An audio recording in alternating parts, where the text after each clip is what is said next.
कृषि कानूनों के खिलाफ किसानों का आंदोलन आज से और तेज करने की तैयारी है। आज दिल्ली की सभी सीमाओं पर जमे किसान सुबह से शाम 5 बजे तक अनशन करेंगे। इसके अलावा पड़ोसी राज्यों में भी सभी जिलों में धरने प्रदर्शन का ऐलान किया गया है।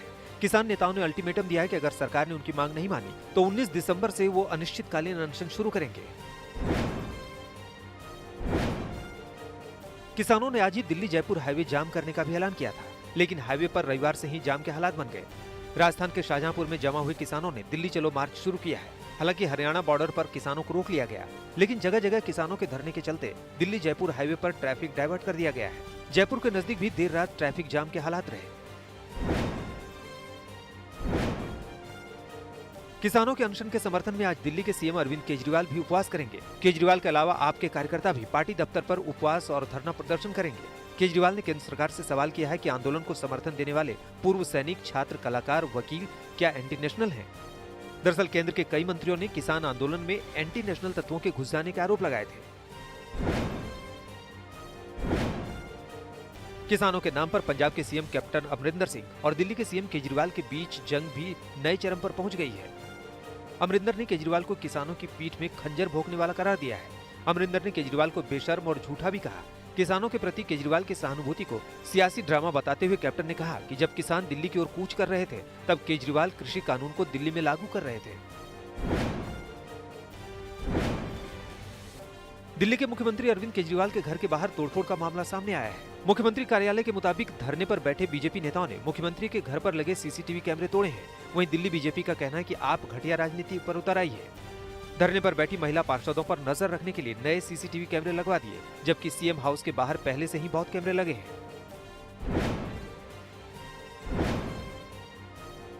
बंगाल में सियासी तनातनी और हिंसा के बीच एक और बीजेपी कार्यकर्ता का शव मिला है। बर्धमान में संदिग्ध हालात में कार्यकर्ता का शव मिलने के कारण बीजेपी भड़क गई है। पार्टी ने टीएमसी कार्यकर्ताओं पर हत्या का आरोप लगाया और हंगामा किया। इसके पहले बंगाल में बीजेपी अध्यक्ष जेपी नड्डा पर हुए हमले को लेकर बीजेपी और टीएमसी में तीखी बयानबाजी चल रही है। ममता सरकार के मंत्री सुब्रत मुखर्जी ने विवादित बयान देकर सियासत और भड़का दी है। मुखर्जी के मुताबिक अगर ममता चुनाव हार गई तो बीजेपी उनकी हत्या करवा सकती है। पलटवार करते हुए बीजेपी सांसद अर्जुन सिंह ने ममता बनर्जी के भतीजे अभिषेक बनर्जी पर ही आरोप लगा दिए कि वो ममता की हत्या करवाना चाहते हैं। बीजेपी का आरोप है कि ममता बनर्जी बंगाल में खुद राष्ट्रपति शासन चाहती है। पार्टी सांसद स्वप्न दास गुप्ता के मुताबिक बंगाल में सियासी हिंसा की ताजा वारदातें इसी साजिश का हिस्सा हैं, लेकिन बीजेपी से कामयाब होने नहीं देगी और राष्ट्रपति शासन के जरिए ममता बनर्जी को राजनीतिक शहादत का मौका नहीं देगी। हालांकि बीजेपी ये भी दावा कर रही है कि चुनाव आयोग और केंद्रीय हस्तक्षेप के बिना बंगाल में निष्पक्ष चुनाव नहीं हो सकते।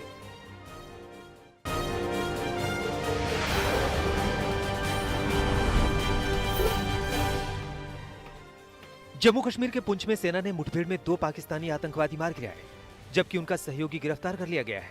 3 दिन पहले 3 आतंकवादियों का एक समूह सीमा पार से घुसा था। पाकिस्तानी आतंकवादियों का ये गुट शोपिया जा रहा था। खुफिया इनपुट के आधार पर पुलिस इनका पीछा कर रही थी। मारे गए आतंकियों के पास से 2 AK-47 राइफल, 1 UBGL और 1 सैटेलाइट फोन बरामद किया गया है।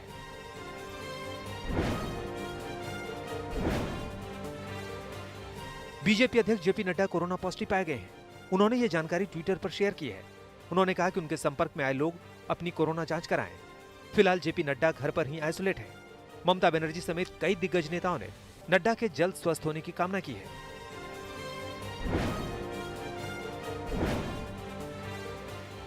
दिल्ली में लगातार दूसरे दिन सक्रिय मरीजों की दर 3% से कम रही। अब यह आंकड़ा 2.76% पहुंच गया है। इसके अलावा संक्रमण दर घटकर 2.74% पर पहुंच गई है। राजधानी में 24 घंटे में 1984 कोरोना के पॉजिटिव नए केस सामने आए, जिसके चलते कोरोना मरीजों का कुल आंकड़ा 6,07,454 तक पहुंच गया है। इसके अलावा 24 घंटे में 33 मरीजों की मौत भी हुई। दिल्ली में लगातार चौथे दिन भी रिकवरी रेट 95% से ज्यादा रही। रिकवरी दर का आंकड़ा 95.58% तक पहुंच गया है, जबकि सक्रिय मरीजों की संख्या 16,785 पर पहुंच गई है।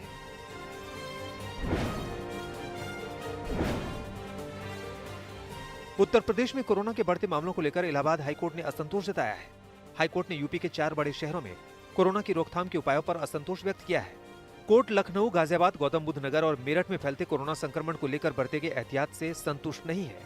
कोर्ट का कहना है कि वायरस के प्रसार को रोकने के लिए काफी कुछ किया जाना बाकी है।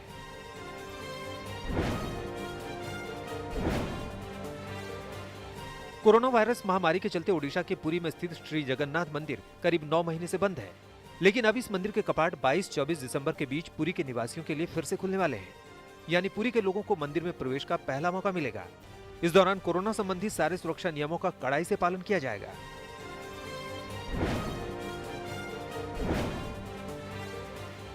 कंगना रनौत ने देश के रक्षा मंत्री राजनाथ सिंह से मुलाकात की है। एक्ट्रेस अपनी तेजस की टीम के साथ राजनाथ सिंह से मिलने पहुंची।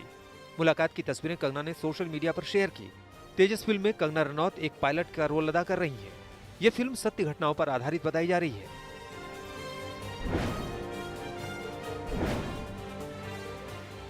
पद्मश्री अवार्डी बनंजा गोविंदाचार्य का निधन हो गया है। वो 84 साल के थे। पारिवारिक सूत्रों के मुताबिक माधा विचारधारा के प्रचारक गोविंदाचार्य ने रविवार को उडुपी के अंबलपदी स्थित आवास पर अंतिम सांस ली। संस्कृत के विद्वान विद्यावाचस्पति बी गोविंदाचार्य को साल 2009 में पद्मश्री से सम्मानित किया गया था।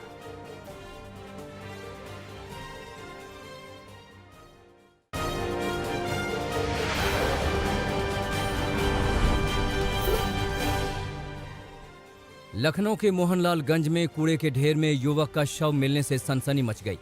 बताया जा रहा है कि मृतक अपने एक परिचित के साथ किसी समारोह में गया था, मगर लौटा नहीं। परिजनों ने उनके परिचित पर ही हत्या का आरोप लगाया है। पुलिस ने शव को पोस्टमार्टम के लिए भेज दिया है और आरोपी से पूछताछ कर रही है।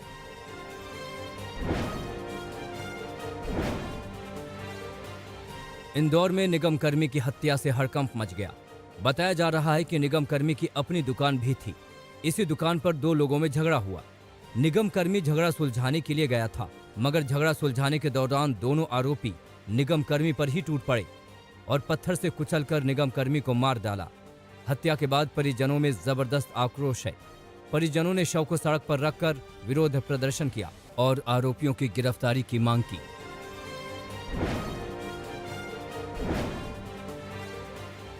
मध्य प्रदेश के मंदसौर में एक महिला के साथ गैंग रेप का मामला सामने आया है। बताया जा रहा है कि गांव की सरपंच के पति और उसके साथियों ने महिला के साथ गैंग रेप किया और उसके शरीर को गर्म चम्मच से जख्मी किया। आरोप यह भी है कि पीड़ित परिवार को धमकाया गया कि वो पुलिस के पास गए तो जान से मार दिया जाएगा। अब पुलिस ने 5 लोगों के खिलाफ गैंग रेप का मामला दर्ज किया है। 5 आरोपी फरार हैं।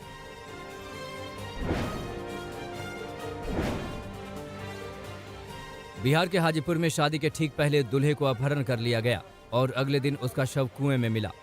बताया जा रहा है कि मृतक की 12 दिसंबर को शादी थी, मगर 8 दिसंबर को उसका अपहरण हो गया। 4 दिन से पुलिस दूल्हे की तलाश में थी। पुलिस कई जगह छापेमारी कर रही थी, मगर दूल्हे का क्षत विक्षत शव घर के पास ही कुएं में मिला।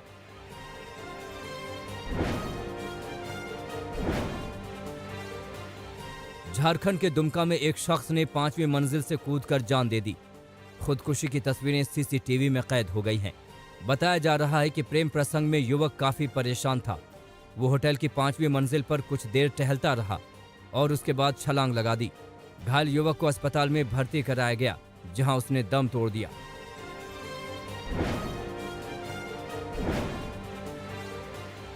महाराष्ट्र के चंद्रपुर में ट्रेन के जरिए गांजे की तस्करी का भंडाफोड़ हुआ है। जीआरपी को जानकारी मिली थी कि 4 बैगों में गांजा भरकर एक शख्स तेलंगाना से आगरा जा रहा है। जीआरपी ने चंद्रपुर में संदिग्ध की तलाशी ली तो बैग से 38 किलो गांजा बरामद हुआ। बताया जा रहा है कि गांजे की कीमत करीब 4 लाख रुपए है। पुलिस आरोपी से पूछताछ कर रही है कि वो आगरा में ये गांजा किसे देने वाला था और गांजे की तस्करी वो कब से कर रहा है।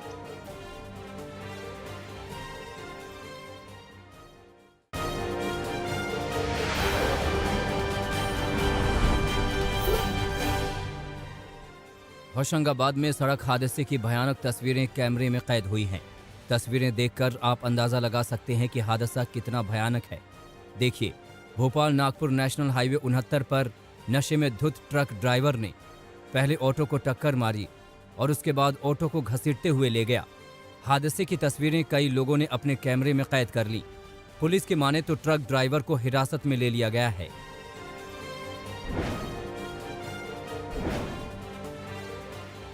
सूरत से दरिंदगी की हैरान करने वाली तस्वीरें सामने आई हैं।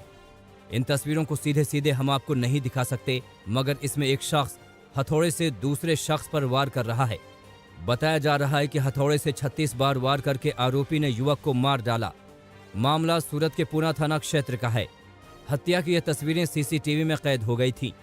मामले की जानकारी मिलते ही पुलिस ने एक्शन लिया और आरोपी को गिरफ्तार कर लिया।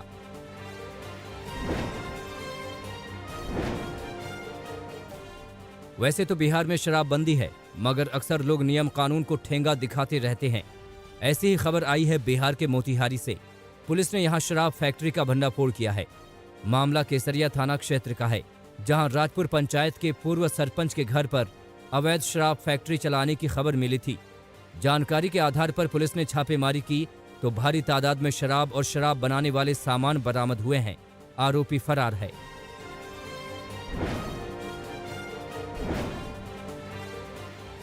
राजस्थान के झालावाड़ में एक फर्नीचर की दुकान में आग लग गई, जिससे लाखों का सामान जलकर खाक हो गया। मामला गगधार थाना क्षेत्र के छतरी पालड़ा का है। बताया जा रहा है कि दुकान में शॉर्ट सर्किट से आग लगी।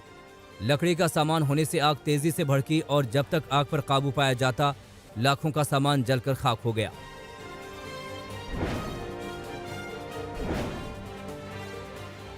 सूरत में मुक्तिधाम सोसाइटी में बोरे में एक महिला का शव मिलने से हड़कंप मच गया।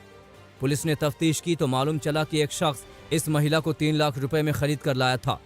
दोनों पति पत्नी नहीं थे, मगर रहते साथ ही थे। पड़ोसियों की माने तो दोनों में बहुत झगड़ा भी होता था। पुलिस की माने तो हत्या का आरोप उसी शख्स पर है जो महिला को घर लेकर आया था। पुलिस ने आरोपी को गिरफ्तार कर लिया है।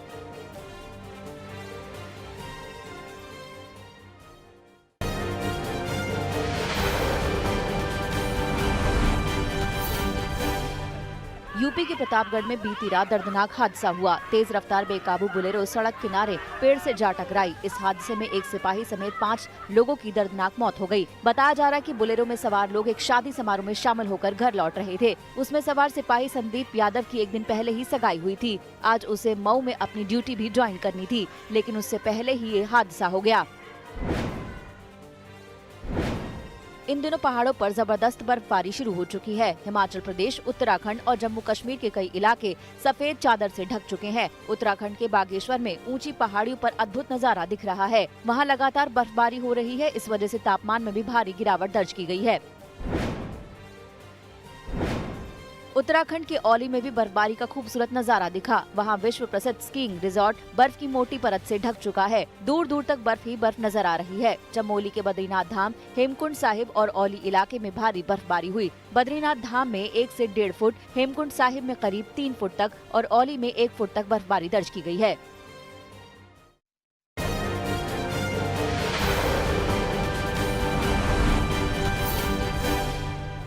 पाकिस्तान के प्रधानमंत्री इमरान खान की मुसीबत कम होने का नाम नहीं ले रही है। एक बार फिर विपक्ष लामबंद हो चुका है। रविवार को विपक्षी पार्टियों ने एक साथ बड़ी रैली की और इमरान सरकार के खिलाफ हल्ला बोला। साथ ही घोषणा की कि वो इमरान खान के इस्तीफे की मांग को लेकर अब मार्च करेंगे। कोरोना के खतरे को देखते हुए लाहौर में 300 से ज्यादा लोगों के इकट्ठा होने पर रोक है। फिर भी इमरान के खिलाफ बड़ी संख्या में प्रदर्शनकारी सड़कों पर उतरे। इस प्रदर्शन को नवाज शरीफ ने भी ऑनलाइन संबोधित किया। न्यूयॉर्क में क्रिसमस से ठीक पहले गोलीबारी की घटना हुई है। बताया जा रहा है कि एक शख्स ने क्रिसमस कंसर्ट में घुसकर ताबड़तोड़ फायरिंग की। चश्मदीदों के मुताबिक उसने 2 हथियारों से गोलियां बरसाईं। न्यूयॉर्क पुलिस के मुताबिक इस फायरिंग में कोई भी जख्मी नहीं हुआ है। उसके जवाब में पुलिस ने भी गोलियां चलाई।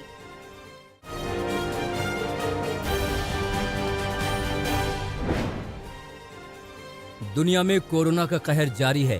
कोरोना संक्रमित मरीजों का आंकड़ा 7 करोड़ 22 लाख के पार पहुंच गया है।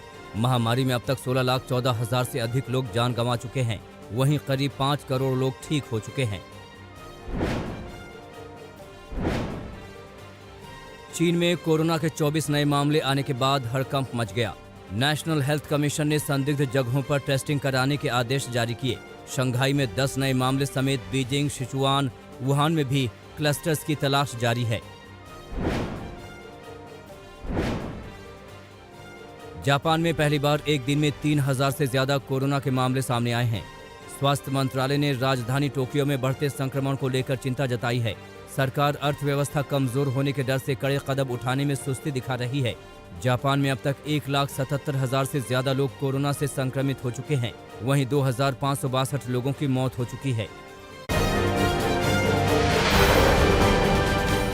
नमस्कार, मैं हूं अंजना ओम कश्यप। हमें उम्मीद है ये वीडियो आपको पसंद आया होगा। लेटेस्ट खबरों के लिए यूं ही देखते रहिए आज तक और इस वीडियो के पसंद आने पर लाइक, शेयर एंड सब्सक्राइब करना ना भूलें।